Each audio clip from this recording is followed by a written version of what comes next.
কিন্তু এই লঞ্চ ঘাটে পৌঁছানোর আগে যদি তুমি আমার এখান থেকে মুক্তি করতে না পারো, আমি কিন্তু সূর্য ওঠার আগে নিজেরা শেষ করে ফেলাবো। তুমি আমার, শুধু আমার। আল্লাহ তাআলা তোমার আমার জন্য বানাইছে। সে যদি জানতে পারে তোমার আর আমার কথা, হ্যাঁ আমগো দুইটারে মাইরা ফেলাইতে দুইবার চিন্তা করবো না। নয়ন, আমি জানি না আমার ভাগ্যে কি আছে, কি হইব, আমি কিছু বুঝতেছি না। কিন্তু এই লঞ্চ ঘাটে পৌঁছানোর আগে যদি তুমি আমার এখান থেকে মুক্তি করতে না পারো, আমি কিন্তু সূর্য ওঠার আগে নিজেরা শেষ করে ফেলাবো। তুমি আমার, শুধু আমার।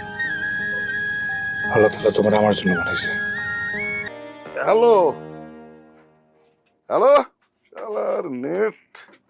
হ্যাঁ হ্যাঁ, আছে আছে আছে, সব ঠিক আছে। হ্যাঁ, আরে বেশিক্ষণ লাগবো না, বেশিক্ষণ লাগবো না।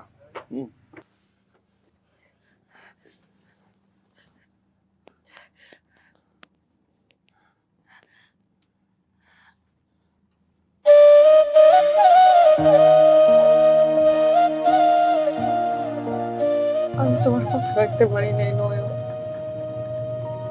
আমার সৎ মা লোকটার কাছে আমার বেইচ্ছা দিচ্ছে।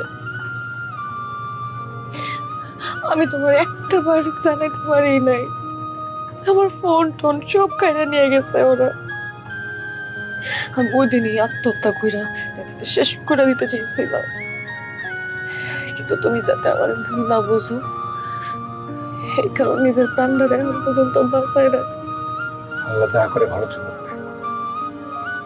এই ঘটনা তো আমি মঞ্চ করতে পারতো না, সবই তার খেলা। তুমি চিন্তা করো না। আরে তুমি আমার, তোমার দিকে যদি কেউ হাত বাড়ায়, তার হাত আমি কুচি কুচি করে পদ্মা নদীর মাছ খাওয়াই দেবো। তুমি এরকম আমার শিখেছিল না নয়ন। এই অনেক খারাপ লোক। এতটুকু সময় আমি এটা অনেক টের পাইছি। এই মানুষটা যতটা খারাপ, তার হাত ততটাই বড়। সে যদি জানতে পারে তোমার আর আমার কথা, হ্যাঁ আমগো দুইটারে মাইরা ফেলাইতে দুইবার চিন্তা করবো না। নয়ন, আমি জানি না আমার ভাগ্যে কি আছে, কি হইব, আমি কিছু বুঝতেছি না। কিন্তু এই লঞ্চ ঘাটে পৌঁছানোর আগে যদি তুমি আমার এখান থেকে মুক্তি করতে না পারো, আমি কিন্তু সূর্য ওঠার আগে নিজেরা শেষ করে ফেলাবো। তুমি আমার, শুধু আমার। আল্লাহ তাআলা তোমার আমার জন্য বানাইছে। এরকম কথা আর কোনদিন মুখে আনবো না।